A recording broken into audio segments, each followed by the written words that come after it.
How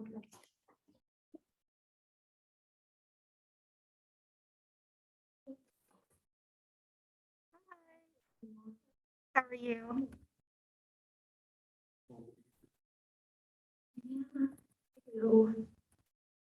It's like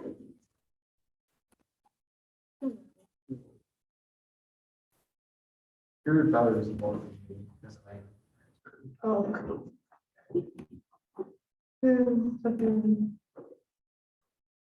That works.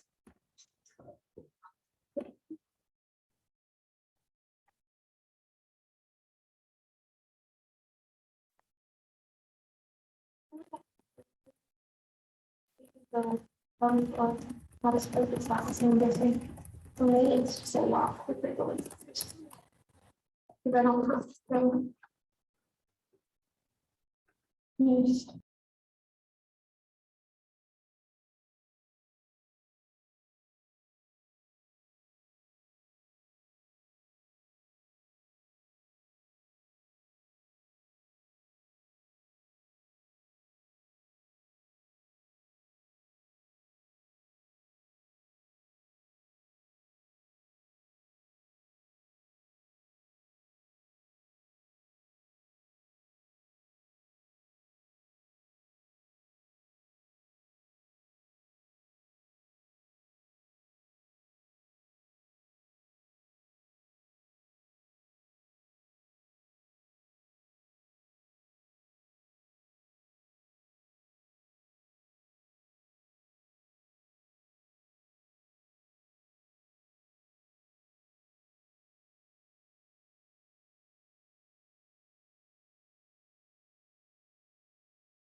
All right, can folks on Zoom hear me? Give a thumbs up.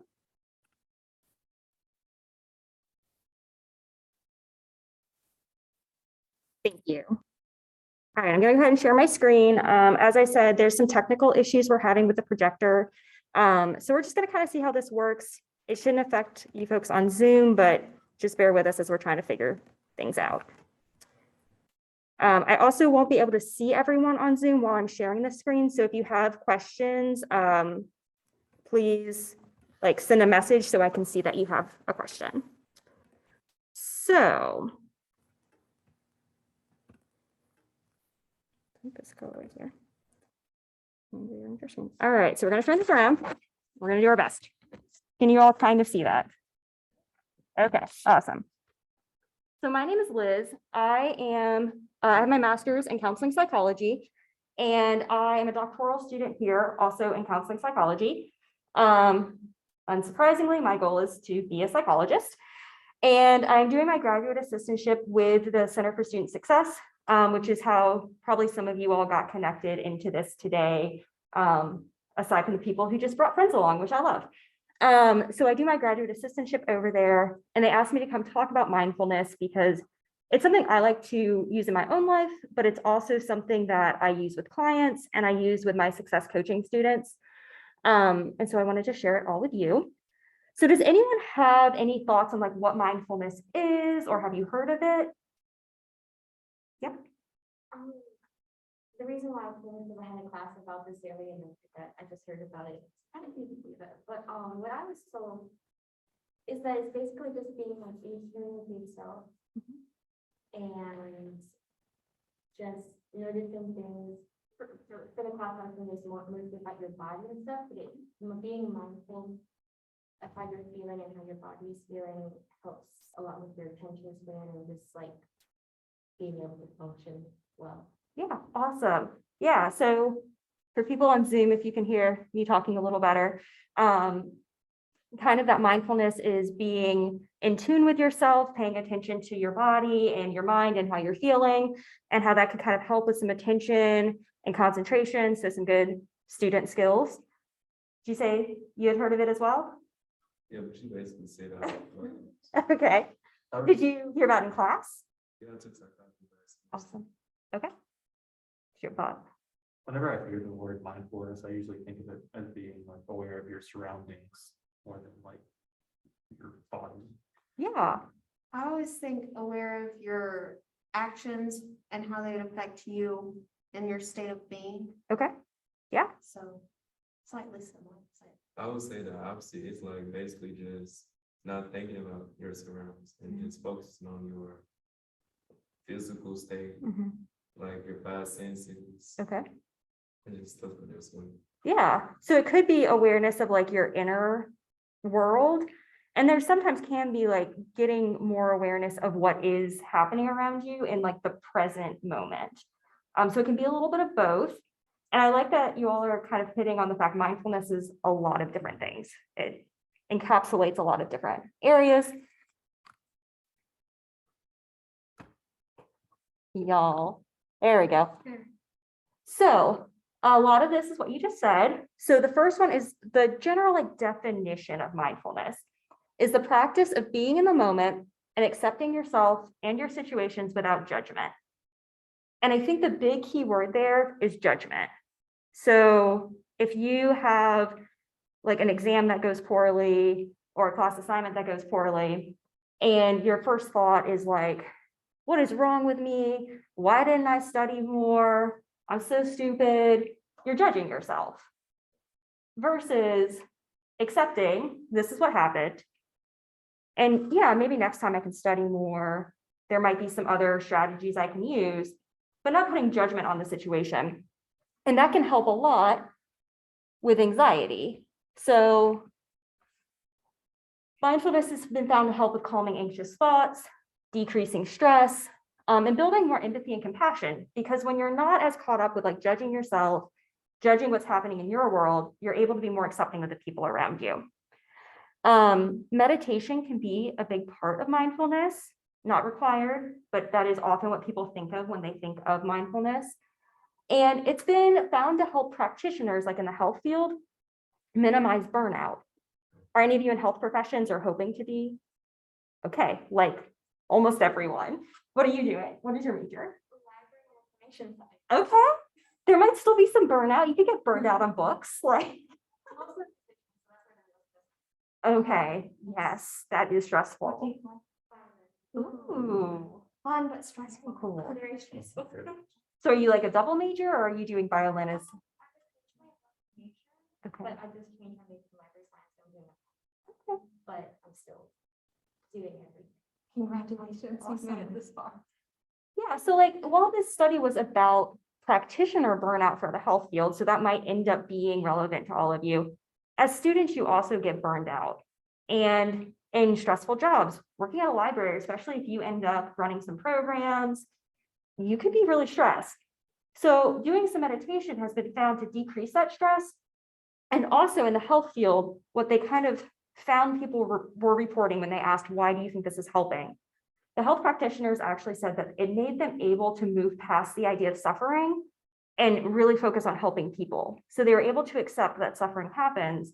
And instead of getting really caught up in how sad that is, they were able to kind of accept that that is part of their job and move past it to be able to help people more.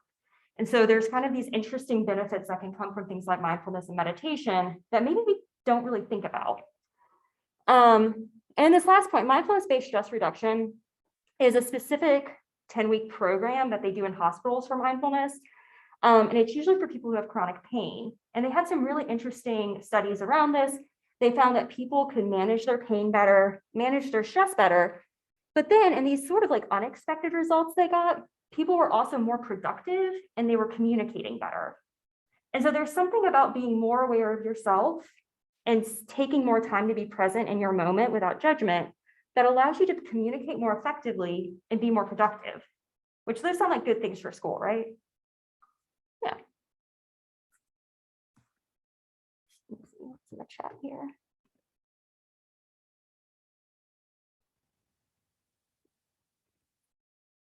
So what does mindfulness look like? So what we touched on earlier was it can kind of look like a lot of different things. So like we said, it can be meditation. It can also be things like movement, such as stretching, yoga, that kind of ties back into what you were saying about getting more in touch with your body can be part of mindfulness. Doing some in the moment mindful practices. So these are really interesting. One of the ones that's like a big example is brushing your teeth. So what do you all think about when you're brushing your teeth usually? Typically, the day-to-day schedule, what I'm planning to do, and what I still need to do, like to be prepared for the day. Okay. My mind's usually completely blank. Like the opposite, we've got one It person takes on me a 50. few hours to like actually start thinking. Okay. So, All right. What else? What do other people think about when they're brushing their teeth? It's something that has to be. Okay, it's just like a thing you do every day, probably a couple times a day, hopefully. Yeah. Oh my gosh, you're multitasking. You're like, okay, impressive. So this in the moment mindful practice, when you're brushing your teeth, what that would look like is your entire focus for that like minute and a half is on brushing your teeth. So noticing what exactly does the toothpaste taste like? Like maybe you've been using the same toothpaste for 10 years and you don't even like register it has a flavor. So like, what is the flavor I'm tasting? What is it? What do the bristles feel like on my teeth and on my gums? Is there somewhere that's more sensitive? Do my teeth feel different on one side where I've brushed them and on the other side where I haven't yet? And like for the whole minute and a half, you're just thinking about the action of brushing your teeth. And it sounds really simple, but it reduces your stress because for that minute and a half, your brain gets a break. You're not thinking about the future of what you have 800 million things you have to do today. You're not watching TikToks. You're not like, oh, here I go brushing my teeth again. I do this every day. You're doing an intentional practice of being right there in the moment. And so when they talk about these in the moment mindful practices, that's what they're talking about. Some people will talk about doing like mindful walks. So while you're walking to campus, noticing, do the trees have new blooms on them? What does the sunlight feel like? What does the air feel like? To be fully present in that moment. The next one is things like body scans or progressive muscle relaxation. Has anyone heard of those before? Yeah. How would you describe that? Well, I have a more kinesiology based background on Okay. that. So mainly like muscle relaxation. There's a lot of muscle tensing that happens day to day in our lives that just stick. Yeah. Like a lot of people, it's the shoulders Mhm. and the back, and they actually cause little bundles of fascia to be actually just stuck there and not released. Mhm. And that causes stress on your nerves. Okay. That's why a lot of people like massages, because Kind of breaks it they down. help break them down, but also doing things like different stretches can help relieve the stress, or like arms, Mm-hmm. forearms, you can move the backs, Yeah. all that fun I stuff. love this. We're getting like demonstration. This is Yeah, great. this Okay. is underneath the forearm. You can also do the back and whatnot. Yeah, Okay. fun times. That's what I think. of. Okay. No, that's perfect. What were you thinking? Okay. I practiced meditation almost religiously for a while. Okay. I know like body scan is supposed to be where you focus at like one specific part of your body, and it's usually starting at like your toes or something, and just gradually moving up. So you notice everything that you're feeling. Perfect. Yep. What were you gonna say? This is what I learned in the class I was talking about earlier, which is like anatomy and psychology class for musicians. Cool. But what we do is like, what we were talking is before practicing, you get on the floor and you make your back straight, but you bend your knees so that your spine is straight. Mhm. And you just lay there and you just don't think about, and you think about like that kind of mindful things of like how your body's feeling with the tension, feeling different things, because musicians have a lot of tension, Mm-hmm. and try not to stress over things. And we're supposed to do it for 13 minutes because that's what the studies say makes your attention focus. Mhm. There's something about that thing is about having your back straight like that. It makes your brain focus really well. But we have to like think about all the different places in our body, especially our fingers and stuff. Because it's all tied into it. It's really helps a lot. Like I would recommend it even if you're not a musician. Awesome. Yeah. So exactly what you all are saying. So body scans, exactly what was your name? Jonathan. Exactly what Jonathan described. So you're starting at your toes and you're just like you were saying also, like you're paying attention to each part of your body as you kind of move up. And where do you feel tension? Where it feels different? Do you feel uneven? And the only difference really when you get into like a progressive muscle relaxation is you're doing the same thing, but your goal is to move each part of your body to kind of feel the tension and release it. So that's kind of what you were saying about moving the muscles to break up the tension. And so you would start with your toes and you'd like wiggle your toes. And then you might like circle your ankles and then tighten your calves. And you move the way up your body, because when we're stressed, just like you were saying, we hold the tension in our body. Our body goes into fight or flight and we're ready to go. We're ready to fight somebody or we're ready to run. So our muscles are tense. And by relaxing them, you're sending the brain a message of like, we don't have to run. We're not fighting anybody. We're just stressed about an exam. Calm down. So it helps to literally send messages to your brain of, we don't need to be worried. And then last one is some breathing techniques. Has anyone done breathing techniques before? I feel like this is more common of one. Yeah. Okay. And we'll talk about a couple later. But a common one is like 4-7-8 breathing, where you inhale for 4 seconds and hold for 7 and release for 8. And you do like a few rounds of that. And that also just helps to calm down your nervous system. Do you mind if I share one more muscle relaxation? Yeah, go for it. So, this is actually kind of funny because I learned it in band. So you stand up as straight as you possibly can, tense as much as you can, and then you slowly roll down. So you start with your head, Oh. start with like shoulders, go through the spine until you're completely basically on the floor. Melted. Like feet are on the floor, but it's like a standing fetal pose basically. Okay. And then you sit there for a minute, just do nothing, focus on the relaxation of whatever's relaxing. Then you just slowly get up just reverse it. I love it. I love that you all like have some good knowledge of this already. This is awesome. All right. There you go. So I like to use this acronym. It comes out of dialectical behavior therapy, but they've kind of adapted it into some of the mindfulness practice. And it's for stress reduction and ties in some mindfulness principles. And so they say to do it to improve your situation. Haha. So the steps are imagine, meaning, pose, relax, one thing, vacation, and encouragement. I'll explain what these are. So imagine, talked about meditations. This is like doing a guided meditation. And you can find guided meditations on like different apps. You can find them at one point, like Netflix had a meditation series. Didn't try it, but might be good. Spotify has them. The other thing can be like visualizing completing a difficult task.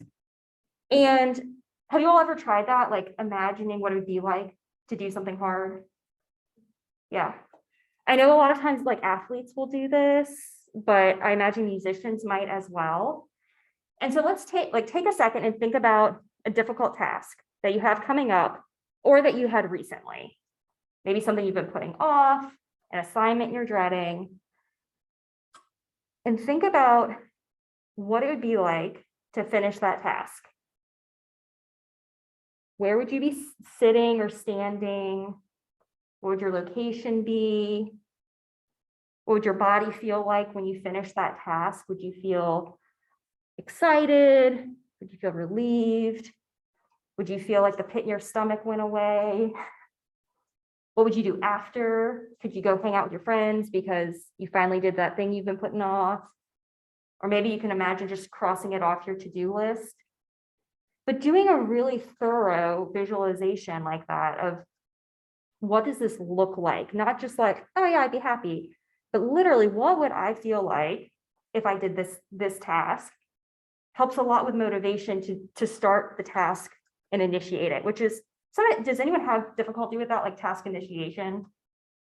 Yeah, it's hard. It's like you all have a lot of assignments to do. It can be hard to motivate yourself to just kind of get it started.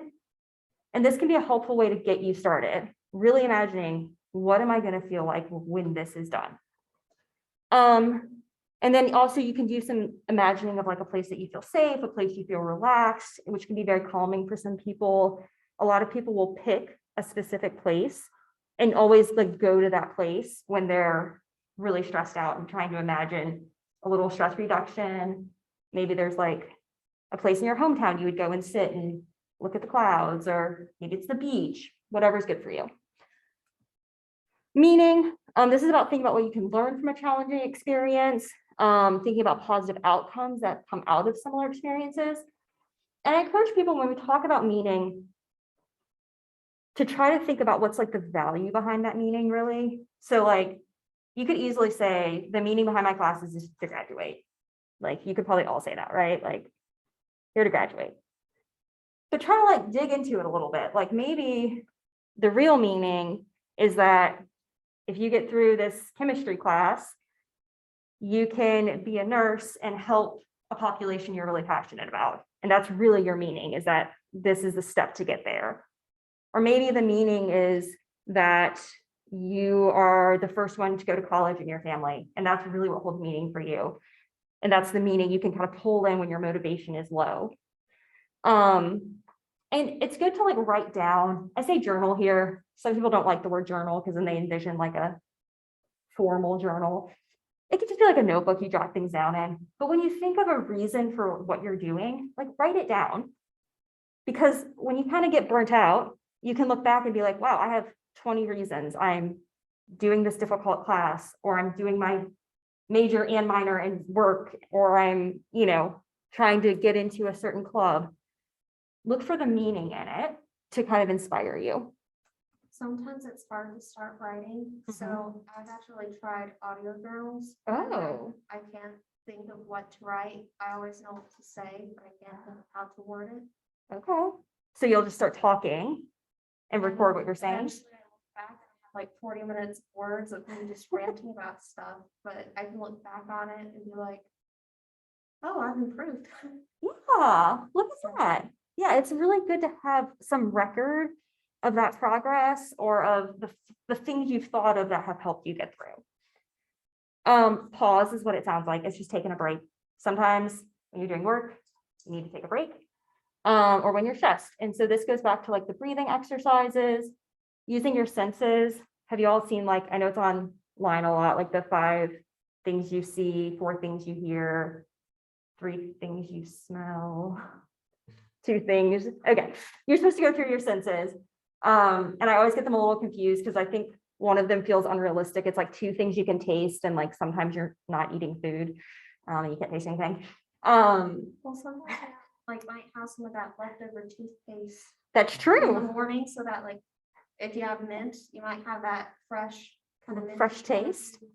Had a drink like lemonade, Mm-hmm. you might have a little bit of that zip Left still in there. rolls it. Yeah. There's always like some tiny taste that you really typically don't notice, but if you start thinking about it, You might find it.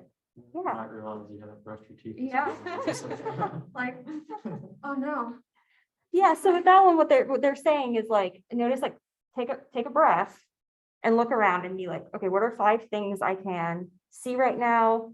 What are 4 things I can hear? If you get really quiet, you can hear.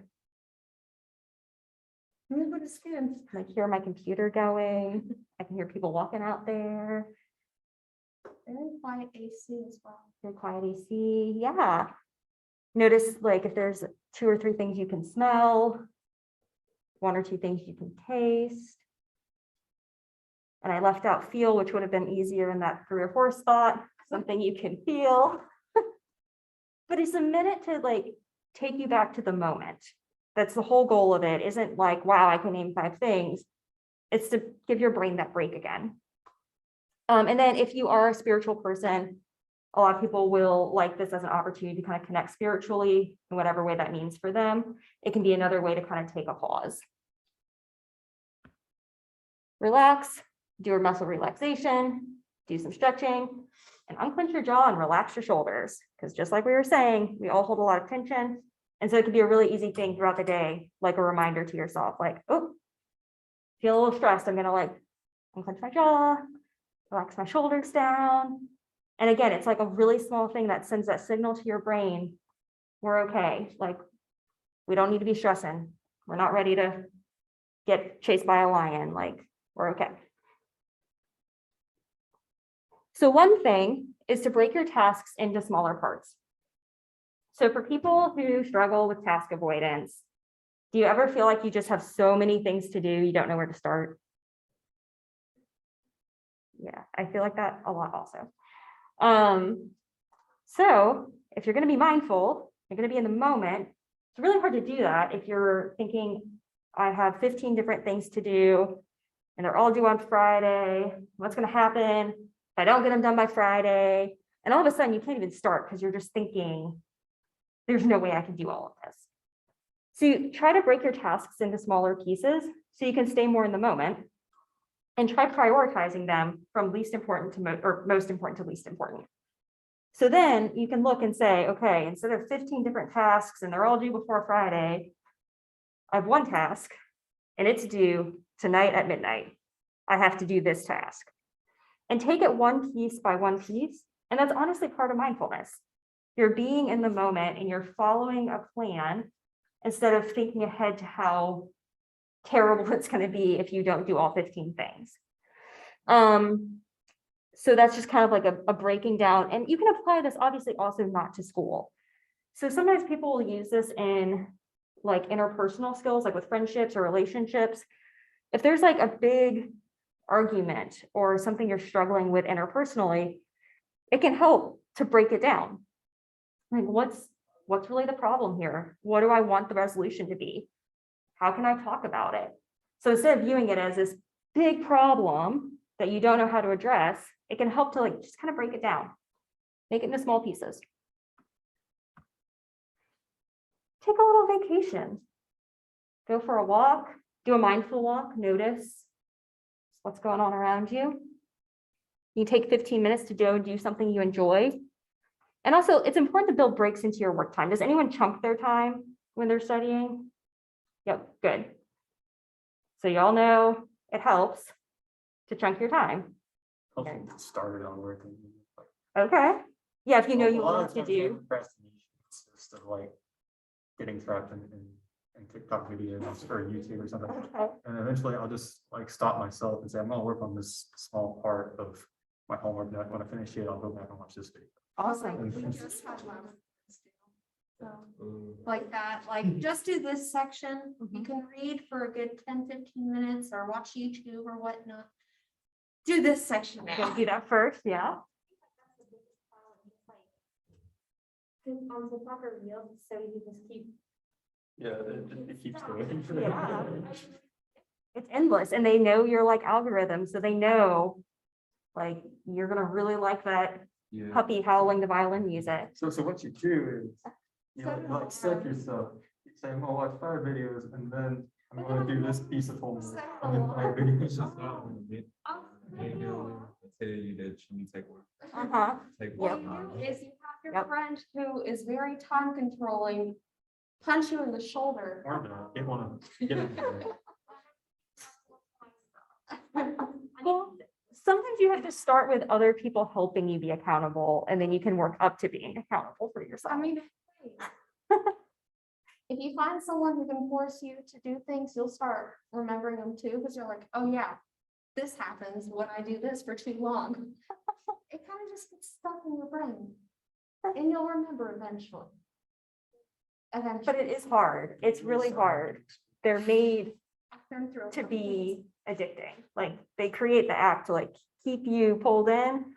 So you're definitely not the only And person. If you're reading those books, you finish a chapter, you're like, okay, I can go back and read them. It's because it's a physical stopping point. You don't have to like.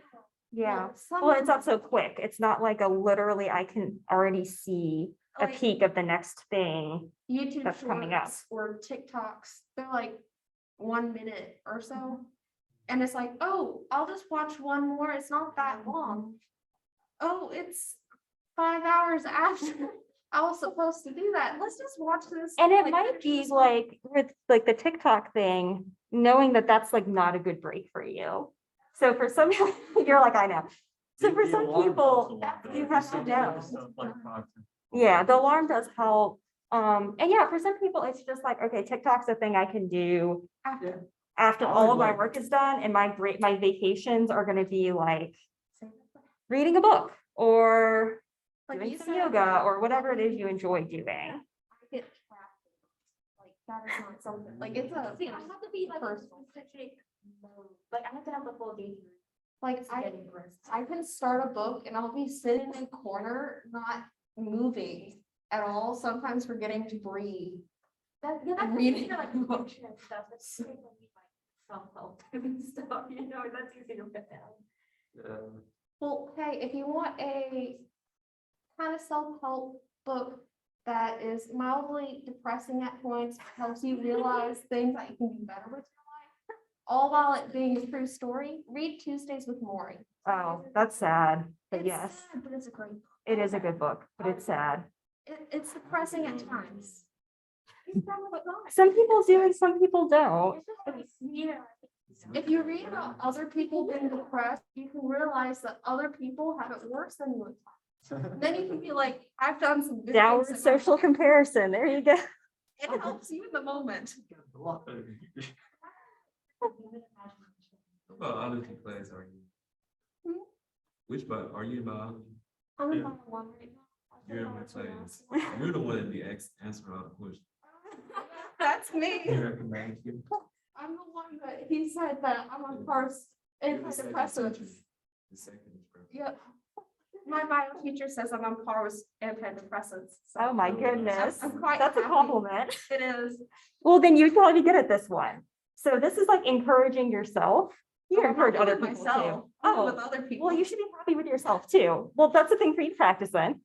So encouragement is a good way to also bring things back to like where you are right now in the moment and practice that non-judgmental piece of mindfulness. So it can be just saying kind things to yourself throughout the day.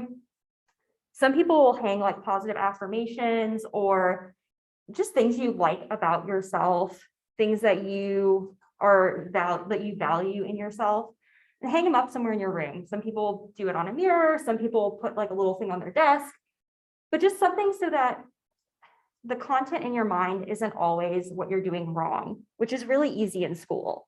Do y'all catch that? Like in school, you're always like, oh, I did this thing wrong and I got this grade and I messed this up.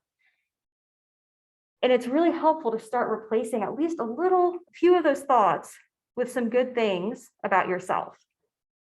And the third one, if you all have paper with you, if not, I think I do. We're gonna do the third one. Let's see if I have paper.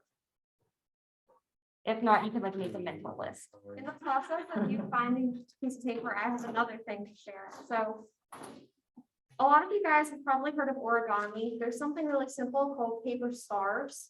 I love those. Yeah, I like to write little notes to myself when I'm feeling happy, and I have just big jars, paper scarves, and I just write my happies in there. So I have a happy jar. When did you start the note taking?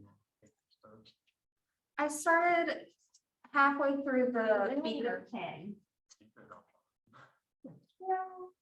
All right, so what we're gonna do. And our folks on Zoom, if you all want to grab a piece of paper and do this as well. Oh, we had some people comment on here too that they were thinking as we were talking about their jaw was clenching. They were like, that's a good reminder. And some people who have done the 4-7-8 breathing before. So that's awesome. Think about what they're gonna do that day. So yeah, Zoom folks, if you want to get a piece of paper out, we're gonna try just for 1 minute, this last point. So you're gonna make a list of everything that you've accomplished today. And this can be like small things even. This can be, you got out of bed, you made breakfast, you went on a walk. It can be small things. So I'm gonna give you literally 60 seconds, I'm gonna set a timer. And I want you to write everything you can think of that you accomplished today, just anything you did. Ready, set, go.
And stop. That was 1 minute. How many things did you all come up with? 5 or 7, Finished writing this one. 17, 10, 6. 6, 7, 7, 8, 8. 8. All right. It's a long list. How did you all feel writing things that you accomplished today? Unaware that they were actually accomplishments. Okay. Just like thinking, oh, I haven't done anything done today. But I Okay. did it. You did things, yeah? Did it help you to think about yourself in a more positive light as far as what you've done today? Like I poured myself coffee this morning. Congratulations. It's something I never do, but I really enjoy. Okay. And it helps those things stand out. So like how many other people poured themselves coffee today? Not coffee drinkers? I made a smoothie Okay, made a at smoothie. home Okay. from scratch. So So sometimes it's even things that, okay, like I pour myself coffee every day, but if you don't, that's great. It was like an extra thing that made your day like a little better, a little more exciting. So that could be like a small thing. Sorry, I'm simultaneously taking attendance. That can be a small thing to do. I mean, it literally took 1 minute to kind of change your thoughts a little bit of like, I am accomplishing things. I'm doing things that are important to just my general life and well-being. I'm taking care of myself. To help challenge some of those thoughts of like, I'm not doing enough, I'm not getting enough done, I'm not living up to the standard I'm setting for myself, which just seems to be a very common concern for students. Okay. I did want to make sure I didn't miss anyone's name so that everybody gets counted. All right, so then the last one. Oh, that was the last one. Okay. So then to kind of wrap up, just some thoughts on mindfulness for students, which some of the stuff we already kind of mentioned. So one study looked at students were in the same classes. So that'd be like if you all were in two different classes of biology and they were taught by the same teacher, same class, but one class did mindfulness before each class and one class didn't. And the class that did mindfulness beforehand, by the end of the semester, said that they had better, on the rating scores they had better self-regulation and they had better awareness. So they had better awareness of themselves, what was going on for themselves internally, and then that self-regulation.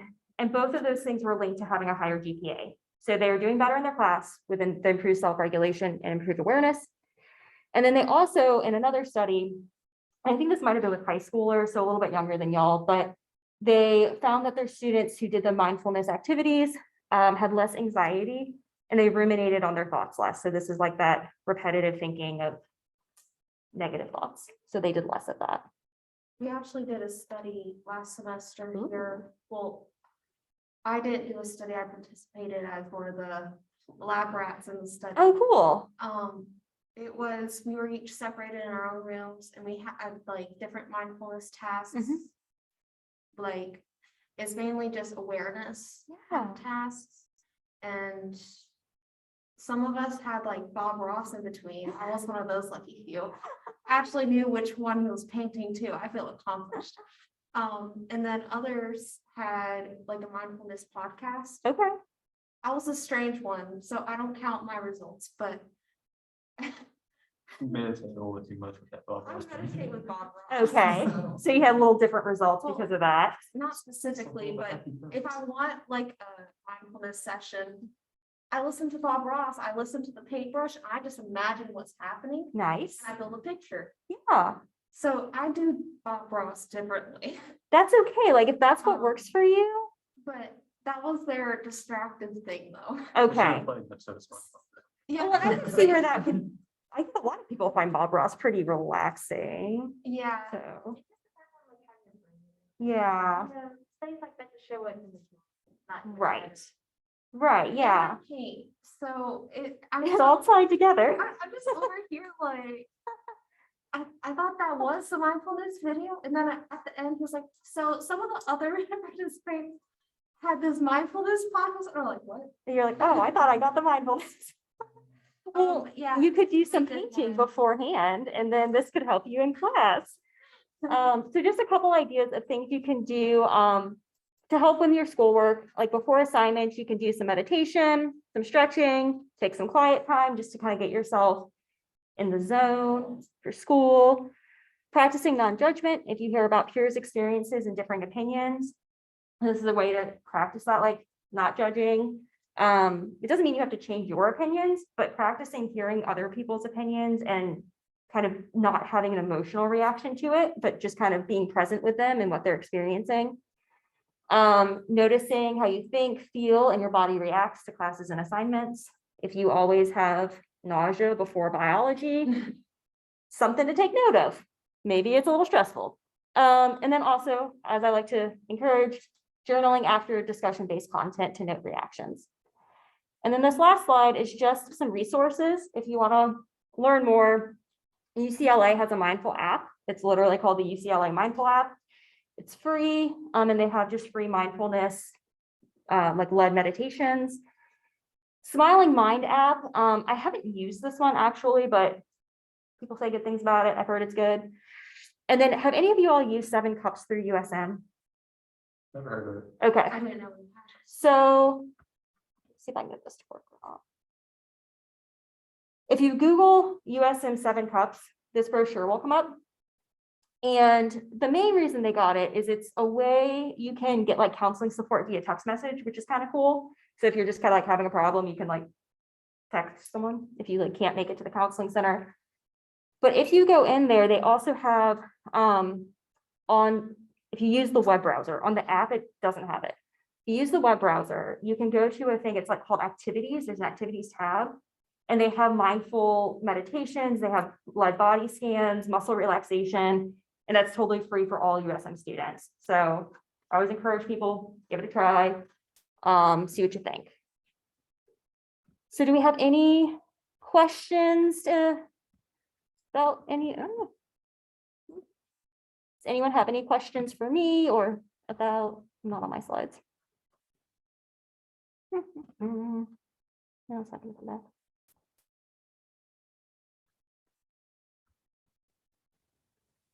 There we go. Any questions? Any thoughts? Well, I appreciate you all coming. You all, I'm down in the Center for Student Success on Mondays and Thursdays if you ever have questions about anything, but I appreciate you all coming. Thank you. Yeah, thank you.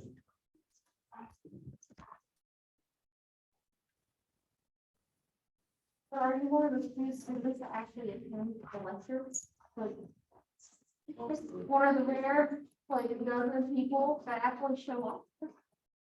Congratulations. That's it, right? Yeah, I'm always third row, seventh seat, so that's my